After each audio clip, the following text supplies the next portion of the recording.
Lakini twende tusome tena kitabu kingine, Mithali 24. Mithali 24 mstari wa 29.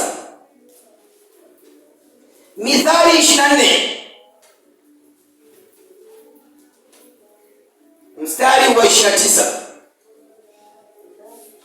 24 mstari wa 29.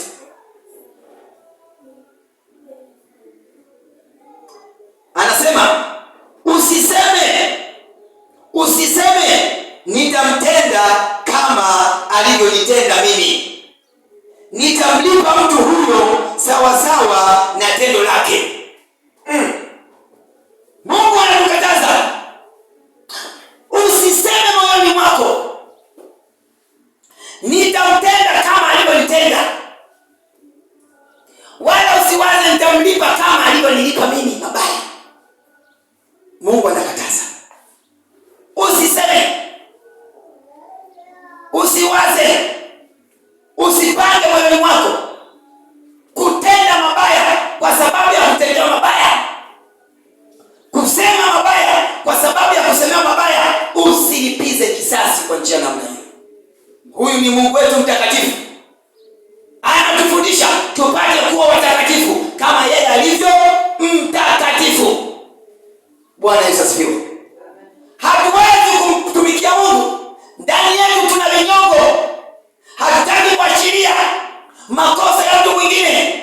Naye ni mwanadamu ambaye hana kosa duniani. Asimame, mimi hapa sina kosa, sina dhambi, sina tatizo lolote ile na mwanadamu, ama kwa Mungu siwezi kukosea Mungu.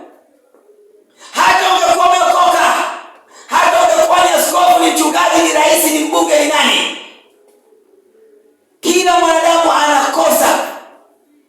Mradi yuko mjungali hai duniani, anapumua, bado yuko hai, hajaingia kwenye tumbo la ardhi. Usijiwekea 100% ukasema mimi nimekuwa mtakatifu, sina kosa.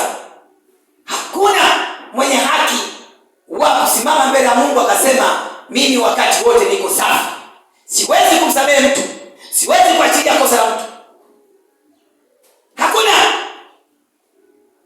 Kwa hiyo tusiseme, tusiwaze, tusipange mioyoni mwetu kwa vinywa vyetu kusema nitamtenda mabaya kama alivyonitenda, nitamlipa mabaya kama alivyonilipa. Kama mume wako amekuchiti, amekwenda nje ya ndoa, sio wewe mke na wewe fanya hayo, sio wewe mume mke wako kufanya mabaya na wewe kufanya hayo. Kisasi mwachie Mungu, sio kazi yako kuhukumu. Kuwa na hofu ya Mungu, mhofu Mungu